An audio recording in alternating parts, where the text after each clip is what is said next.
You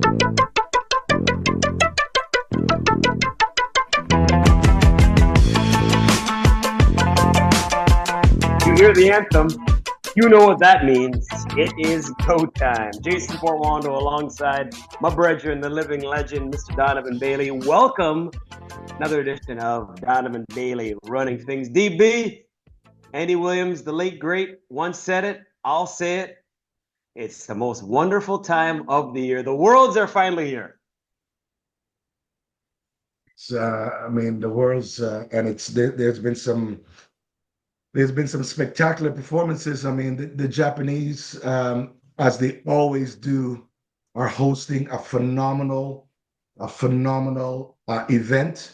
I love Japan, and Japan loves me, and Japan loves athletes and athletics, and yeah, they're putting on a stellar performance. The weather is hot and muggy and humid, exactly like the sprinters love it, and man, yeah, there's been some phenomenal performances. So yeah, let's get to it. Yeah, exactly. And I remember months ago, it felt like it was forever away. The World's in Tokyo. It is here. It is lit, and it is hot. Are you good, by the way? Well, yeah, I'm a little hoarse. I had two things to do on the weekend. Yeah. I had to stay up to watch the Canelo Alvarez, the We'll talk Canelo about that. Alvarez, Yeah. Terence Crawford fight, and I had to stay up. And then I had to be live in studio CBC at 5 in the morning, 4 o'clock in the morning. Wow. So I had like an hour sleep. So my voice is a little hoarse right now, but I just drank some lime juice, fresh lime juice. So I'm going to be good, man. I'm going to be good because, I have to head back in studio in a few hours. And I got to be there to observe the incredible performances of the stars of track and field and share that with my fans. So that's very needed. So I got to talk to you because this is our gig. And hey, man, we got to do our thing, too, in the middle of all this. Yeah, and over your right shoulder there, I like what I'm seeing there. The golf clubs. Yeah. When do we get? We still need to play. But anyways, that's a topic for another time, another day. Yes, But yeah, yes. you said you're a little hoarse. Well, that's a nice little segue because it is time to giddy up. Race of the week brought to you as always by our great friends at BioPods. Check them out, biopods.com. A chance to empower your every step. We got a couple races of the week. Now, usually we say ladies first, but this time around, guys first. What a heck of a race this was. Let's check it out. Yes, they can. Seville gets off to a good start. Here comes Kashane Thompson. It's Seville and Thompson, the two Jamaicans. It's Seville and Thompson, and I think Seville took it. Oblique Seville. It's Jamaica 1-2. It's 9:77. Personal best, 9:77. You know what they say, payback is a beauty. For a guy who finished last in the Olympics running 9:91, just missed the podium in 2023 at the Worlds. Oblique Seville puts it all together. Jamaica 1-2 for the first time in a while, DB.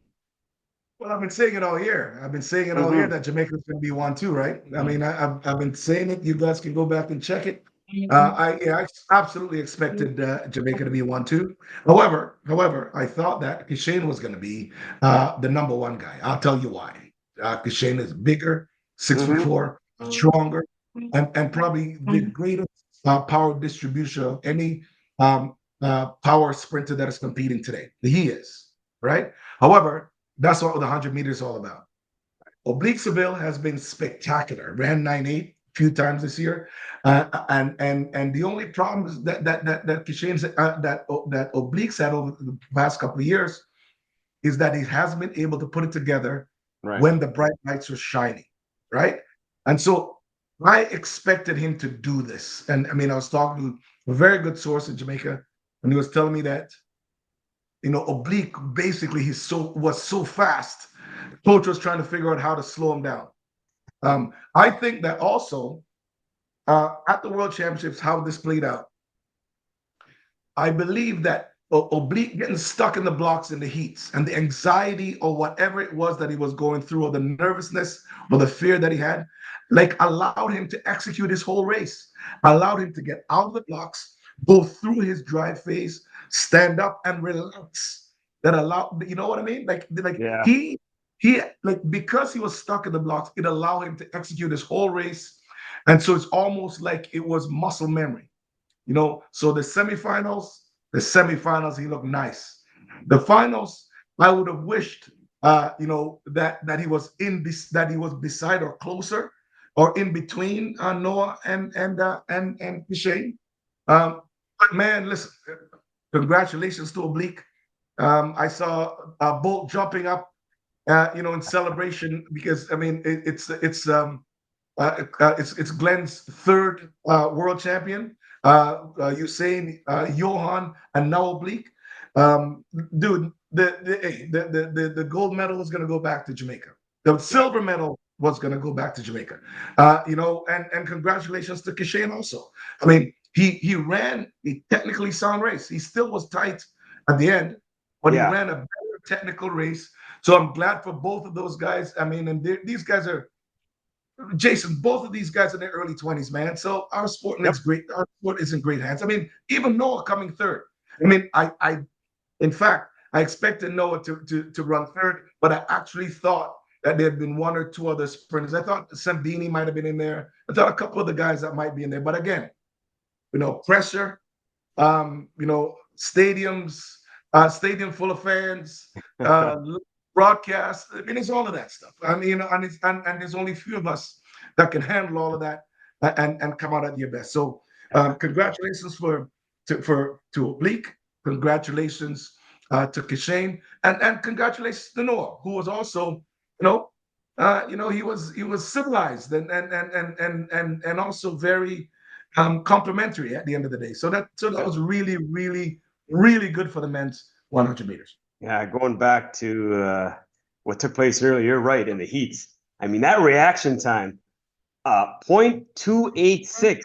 My reaction time out of bed is faster than that when the alarm clock goes off. So, man, oh, man, he left it, and it was scary. Almost didn't get to the semis. That would have been crazy. But, yeah, what a phenomenon. What a phenomenal performance. He is a phenomenon. Now, he's a phenom. First time since 2016 that Jamaica has the global 100-meter title, since obviously Usain Bolt. Quickly, Gift Layla, want to shout him out. He ran 9.87 in his heat. He stole the headlines early. Yeah, the African. He did. I mean, he, you know, we always talk about there's nobody that's going to jump out of the stands and surprise people and win. Right. I mean, and Gift scared a whole lot of people, bro. Yeah. He scared a man running, lighted up running 9.8. But here's the thing. You know, I've said it to Ellie, a Jigby from our Canadian guy. I've said it to Jerome. I said it to Andre many years ago. I'd say it to all the Canadian guys. Understand sometimes that when you're trying to make it in the big stage, you got to take advantage of every opportunity, and that's what Gift did. So now everyone's going to remember him. He made it to the finals. He's basically punched his ticket for major championships next year. He now can get on the circuit. You know, he can make some money on the Diamond League. So yeah, I mean, I think that's fantastic. I mean, shots off also to Jerome, because Jerome gave it a shot. You know, I thought that technically he could have ran a better race, but that's something that for him to work on. I like his confidence in 2025, so I'm looking forward to see what he does in the deuce, and clearly what those guys are going to do in the 4x1 relay. All right. Now, as we all know, let's see late Taboho, the straight red DQ'd. We'll talk more about Taboho coming up. Yeah, exactly. It is.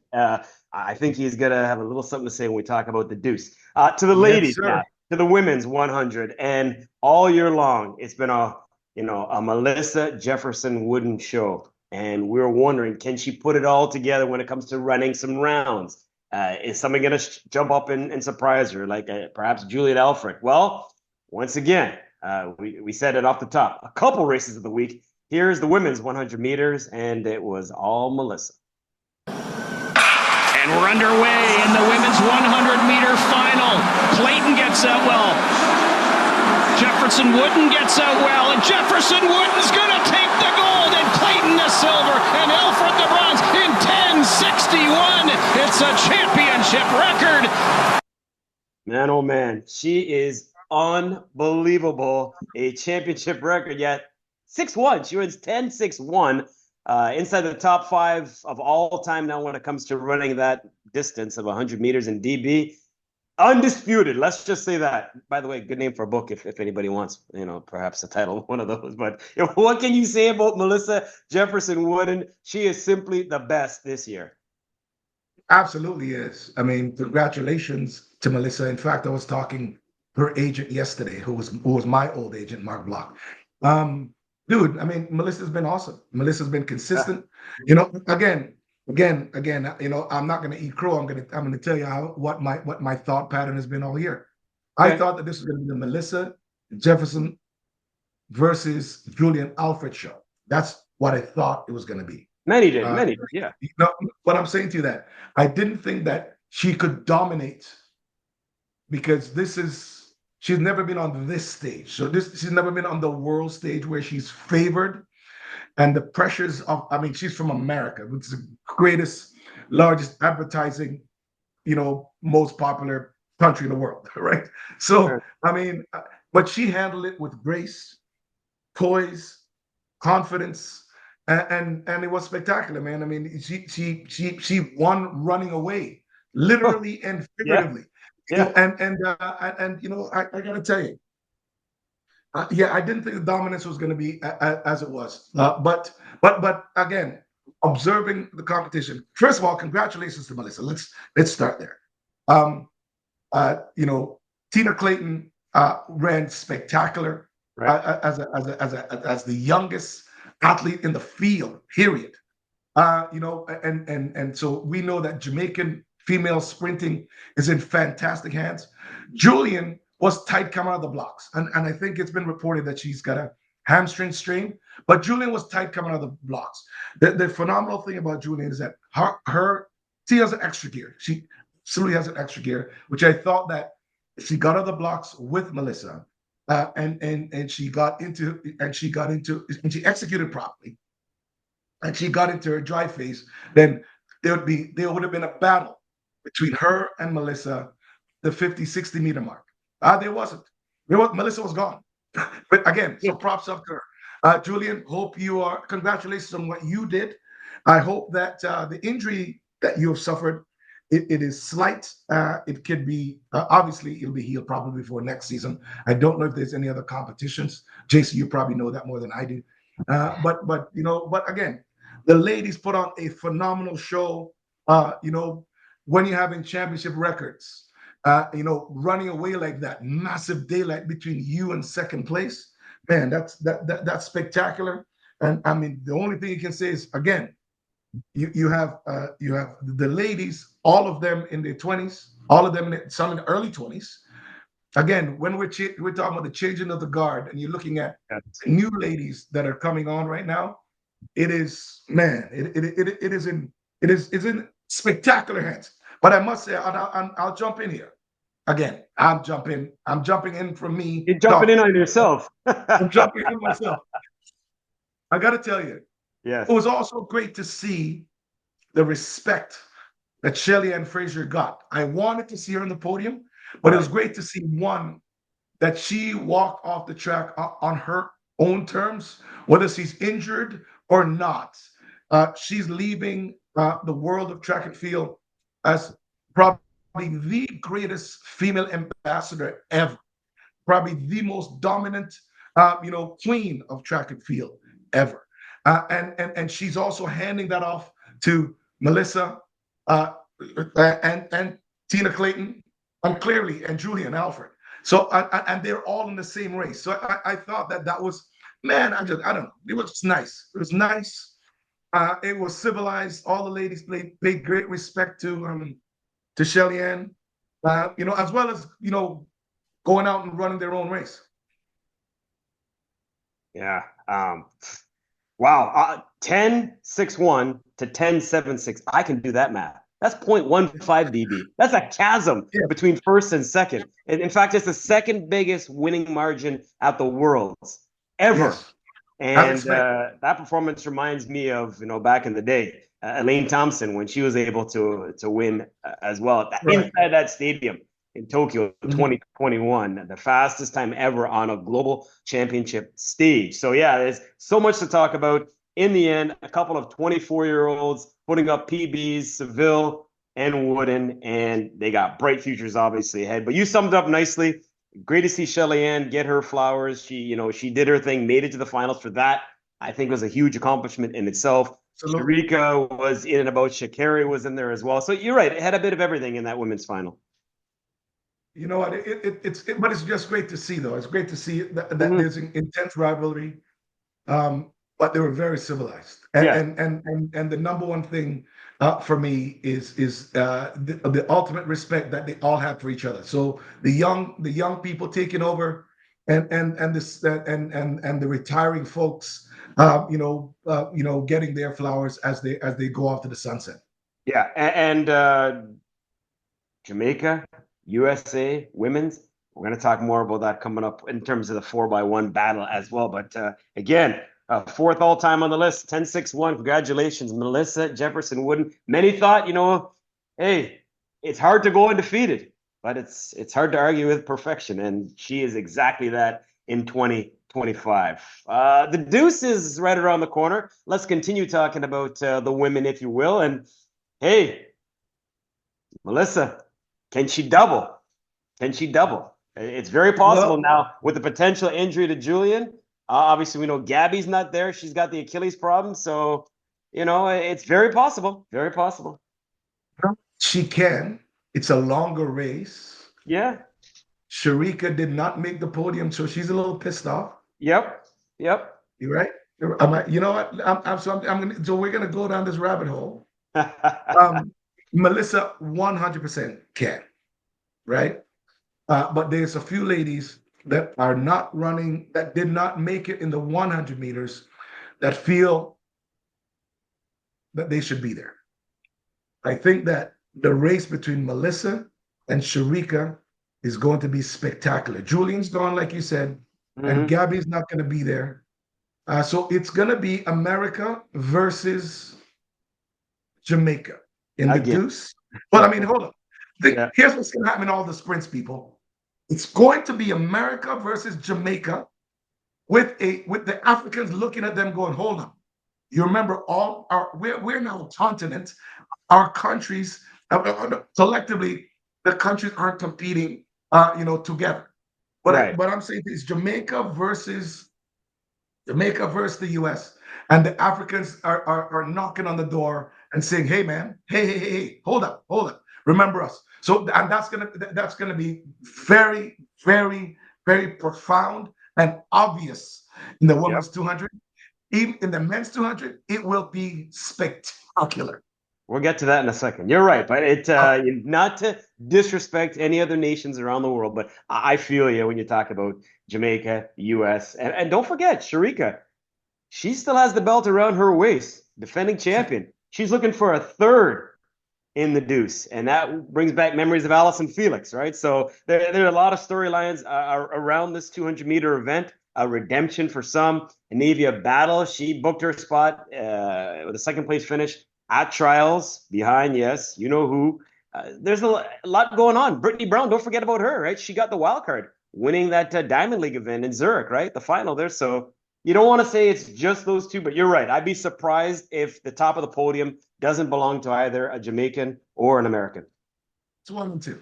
Listen, you're talking the gold medalists and the silver medalists. The gold and the silver are going to the US and Jamaica, right? I mean, I definitely think that Sharika, I believe, can get the best of Melissa here, but Melissa is the world champion. And and again, I've been there and I know exactly how it is. When you're coming off winning, right, your level of confidence is next level. However, Sharika is also the champion, like you said. She's wearing the belt. So it's gonna be quite nice to see both these ladies go at it in the deuce. Yes, looking forward to that. And it's coming up on September the 19th. So check your local listings for times because obviously, for those of us here in Canada, it's I think 13-hour time difference in terms of Tokyo to here. So yeah, Sharika, can she hold on to that title? We're going to find out. And we should mention as well, DB, we got some other ladies to keep an eye on. Dina Asher Smith, always respect her. Amy Hunt, Daryl Nita, Marie Jose Talou Smith. Is that her last name now? I'm mixing it too. Marie Talou. Let's just go with Talou. Jose, let's just go with that instead. I know all these women are getting married and hyphenating their names, but yeah, I mean, it's not impossible for somebody else to jump up, but we should at least mention, acknowledge those names, right? Absolutely. Listen, there's going to be 6 other ladies in the finals, and everyone has an opportunity. Yeah. The idea of running a deuce and making a mistake, you certainly have more time to correct that and move on. But I think the top 2 ladies that are competing will be Sharika Jackson and Melissa. Fair enough. Fair enough. On the guy side, again, redemption is the word of the day because Noah Lyles wants to get it back after losing in the 100. Taboho didn't even get a chance to race in the final with his DQ. So again, here we go. We got Brian Lavelle saying, hey, don't forget about me. I know Jamaicans are known for the 100, but I'm lit and I'm ready for the deuce. So storylines aplenty when it comes to the guys. Noah Lyles was humbled in the 100 meters. But I like the fact that Noah Lyles is also a very confident sprinter. And if you're not a confident sprinter, you need to find another sport. So I'm again, and when you're thinking about all the storylines, Jason, Yes. the Boho fall started. I mean, something I never thought I'd see because he's always a guy he's consistently out of the blocks, but he's never been the first guy out of the blocks. So I was very surprised to see that. What I liked about Tabogo also was his gentlemanly ways, which he false started. He knew he false started. He walked off the track to honor and respect the sport and honor and respect his fellow competitors. So now we fast forward to the 200. The Boho wants to light up Noah Lyles. That's a spade a spade. He wants to light him up, right? Noah, that's his better race. Noah definitely, I believe, is a favorite to go in. The Boho is also a favorite, right? So I mean, if all you betting people out there, we're talking about the people that we think is going to be on the podium, but also the people that's going to, when you see them going through the rounds, it's going to be extremely, difficult if they're in the wrong semifinal. Taboho versus Noah Lyles, Brian Level, Courtney Lindsay, and we forget one name. We almost forgot one name. Kenny Bednarik. Of course. Is pissed. He's pissed that that he did not make it on the podium. Yeah. That he did not make it on the podium. He also has been running really well, very consistent all year. Big, strong American. And I'm telling you, man, it's gonna be like catch them and light them, man. The 200 meters. 200 meters is going to be spectacular, and those are a few of the players. Yes, we might miss one or two, but those are definitely a few of the players that's going to make this 200-meter World Championship spectacular. Yes, and Noah, by the way, looking for a 4th straight deuce. It's been done before. Usain Bolt, right? Can he join him? Can he join him? It's going to be a hell of a race. You're right. Lavelle, the 21-year-old Jamaican. Yeah, don't forget his 1969 puts him, I think, 3rd in terms of the world lead list in 25. Alexander Ogondo, the Dominican Republic runner. We got to, put him in the mix. Zarnell Hughes is another one we got to at least consider, right? Gout, 17-year-old. Zarnell almost made, I'm just saying to that, for someone like Zarnell. Yeah. Zarnell almost made the finals. Almost. He was sitting in the hot seat for a minute. So again, if I'm speaking on behalf of all real professional competitive human beings, I would think that Zarnell is upset that he didn't make the 100-meter finals. And the 200 meters, which is also a good race for him, would be, would be spectacular if he made it. Jerome Blake, again, I gave him a shots out he's the top Canadian sprinter today. Mm-hmm. I would love to see him make the finals. I thought he was going to make the finals in the 100. I would love to see him make the finals in the deuce. I mean, we can't forget about Andre. Andre, won the world, albeit during the COVID. Andre did, win the games. The Japan has served him well. So let's hope that he's had a rough season, but let's hope that he can get through. That'd be great. And we gout. 17. Can't wait for that. Can't wait for that. Yeah. My gout. My apologies, young son. You're not my brother. I'd say young son. There is so much hype around this kid, and rightfully so. At 17 years old, he's one of the best sprinters today. His people and the Australian Federation think that he's mature enough to throw him to the wolves. The wolves are professional athletics. Gout. You're a professional athlete now. When you signed that contract with Adidas, you're a professional athlete. What I love about him is that he takes on challenges. He's unafraid of the athletes that are competing. I think that is unfair pressure to compare him to Bolt. Right. But it is what it is. As an individual sport, if you step on to your field of play and it's a singular sport, then you're always going to be compared to the greatest, right? So, Hey man, I want to see what Gout does. I think that if he makes the finals, it's a win for him. He's 17 years old, right? So if he makes the finals, but you know what, Jason, I think he's going to surprise some people. I think he's going to surprise some people. So again, this is someone I'm looking forward to. I think he's going to surprise some people.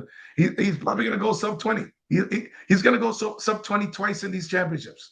So that might carry him right to the finals. And then at 17, bright-eyed, bushy tail has no idea what's going on. If you throw him into the finals, why not? You know what I mean? So I'm looking forward to it and excited to see this. All right, me too. I can't wait. It's a win-win no matter what happens. Just having him there as a 17-year-old, him and Cooper skipping school. Love it. Only time it's okay when you go into the world.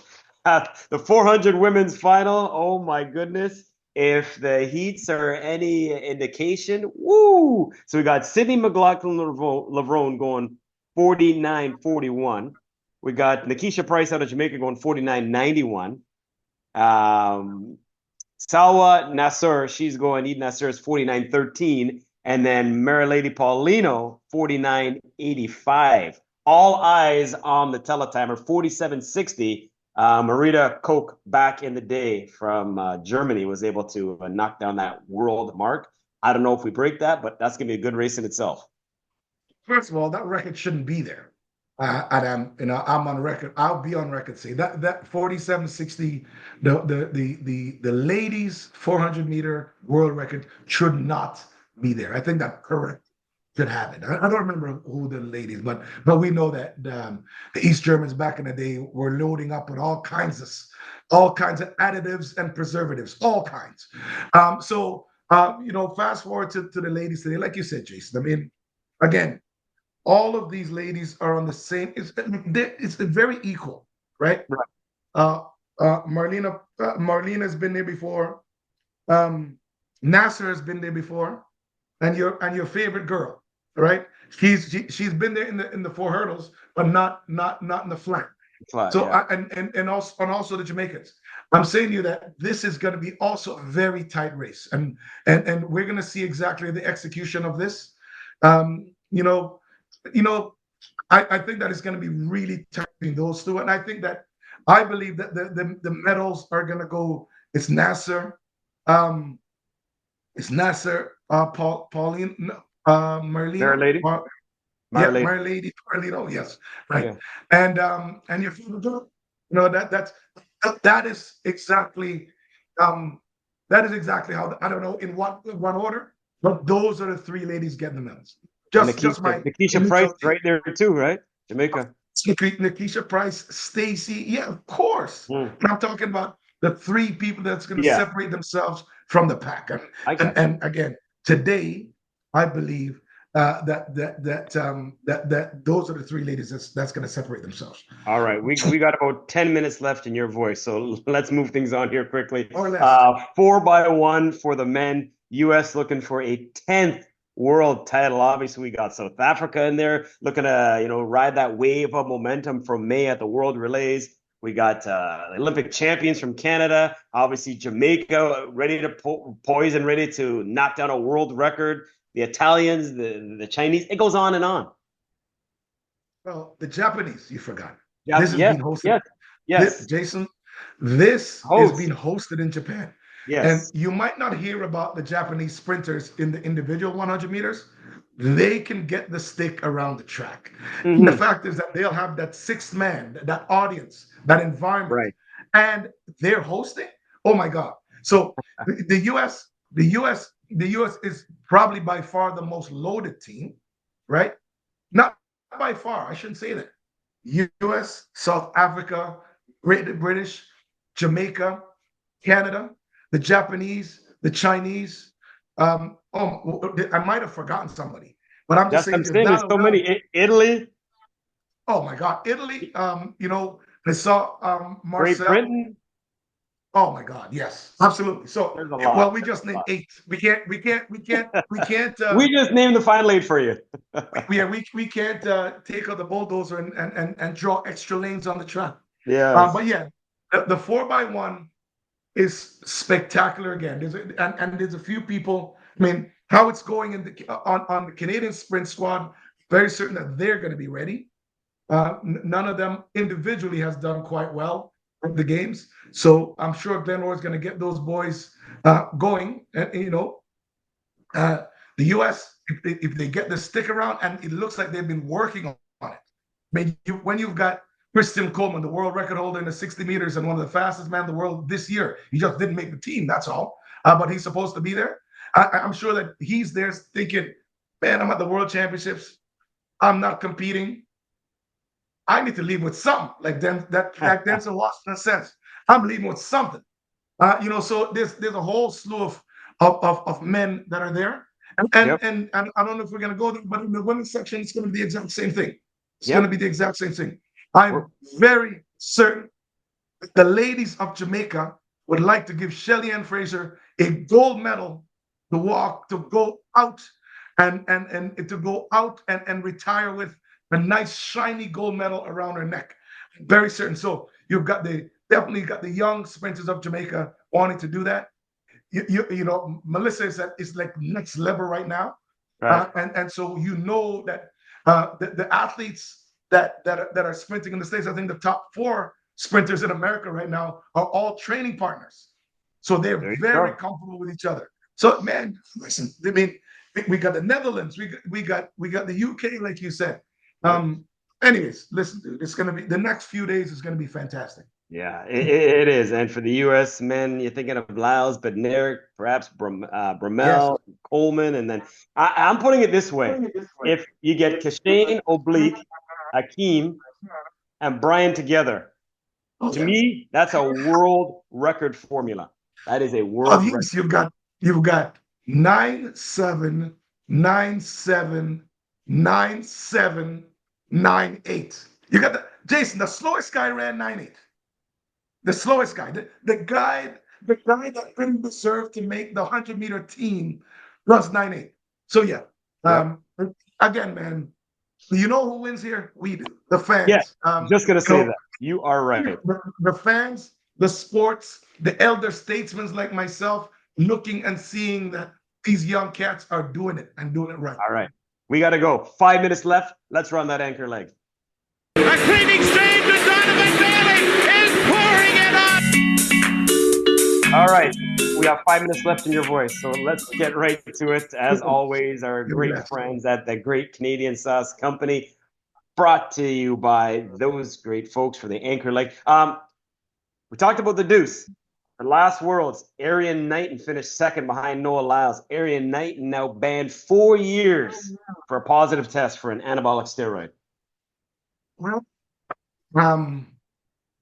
I guess ambition's a hell of a thing, right? And one of the things that I have to do in my position is always praise these young athletes when they're doing really well, but will always criticize them when they decide that they're going to do something intentional. I believe that if you are taking drugs intentionally, you should be banned for life. That's how I've always been, and that's how I'm always going to be. I think that there's a whole lot of Jamaicans that was very upset, though, Jason, because I believe that the cause of this positive test apparently was oxtail, right? Or wait, as it's known in America, oxtails. So it's not Jamaica because we eat oxtail, right? There's an S when it comes to the U.S. So maybe he's right and he had some bad oxtails. Fair enough. We move on. The World Championships, as we know it, automatic entry, automatic bye for the defending champs. Do you like that, or do you think it's time to remove that? No, I love it. I love it. I don't. Think that, I love it. Okay. I mean, here's the thing: you have any federation, any athlete that's competing, they have to show fitness. So the responsibility is on their local federation to make sure that they don't train, win the world championships, and then sit and eat donuts for 4 years or 2 years for them to just have an automatic bid. I believe that when you work your ass off and you win at the top, you must get extra. You must get that incentive for certain. Yeah, I don't like it because I think it brings more competition and more fight. Once you're already there, you're just like, whatever, doesn't matter. I'm good. But anyways, that's just my opinion. You can't say that, Jason. Hold on. Yeah. Hold on. You can't be a hypocrite though, because as a man who plays golf, the green jacket allows you to do what? Yes, I agree, but every year I talk about that. I don't want to see these guys 70, 80 years old just getting an entry taken away from somebody who could actually win the Masters. I don't agree with that either. I don't think just because you won, you should play for life. I don't like that either. But anyways, a new scientific study has predicted that Usain Bolt would run 9.42 in super spikes. Quick comment on that. Fantastic. I think that I would run 9.4. I think that Usain will be faster than that. For real. I mean, I'm again, in speaking to Dan, in speaking to the coaches now, and speaking about our strength, power distribution, technology, nutrition, track technology. I think that he'd run faster than that. I mean, I would run 9.4 according to that, not me. And that's right. Terrence Crawford proving once again that size does not matter. Wow, unanimous decision. He is the undisputed super middleweight champ with his victory over Canelo Alvarez. Now, with the win, listen to this. He's the first male boxer in the 4-belt era to be undisputed in 3 weight classes. How good is that? Dude, like, I stayed awake and watched the fight and had to be in the studio 2 hours later. I stayed awake the whole, and I'm going to tell you this. It's one of the greatest fight that I've seen. I think that Canelo Alvarez is a superstar and a great champion, but he was taken apart and was given a boxing lesson by the great, you got to call him the great Terrence Crawford, who is and has been the pound for pound champion of the planet. Man, dude, it was, I hosted a party in the backyard. My boys came over. And we watched the entire fight card. Turkey Al-Sheikh is doing fantastic. Dana White now is a promoter. Boxing, to me, that's old-time boxing. It actually reminded me of when I was a kid, and my dad and I used to sit and watch Friday night boxing. I'm sitting on the floor, and he's sitting there punching in the air, watching like Muhammad Ali and Larry Holmes and all those great older guys fight. I'm telling you, it was one for the ages, and it was spectacular. We'll leave it right there. Save the voice for tonight because your Raiders are going to try to stay undefeated, taking on the Chargers. Chiefs are now 0-2. You guys we'll see what happens. Thank you, as always, to our very loyal listeners and viewers. We ask that you please continue to like, share, follow, download, subscribe. Tell everybody you know about the hottest podcast when it comes to talking track and field. I'm Jason Portwando. Thank you, as always, for the company. DB, take us out. the next episode, my people. Tune in to CBC See Me Live. But until next time.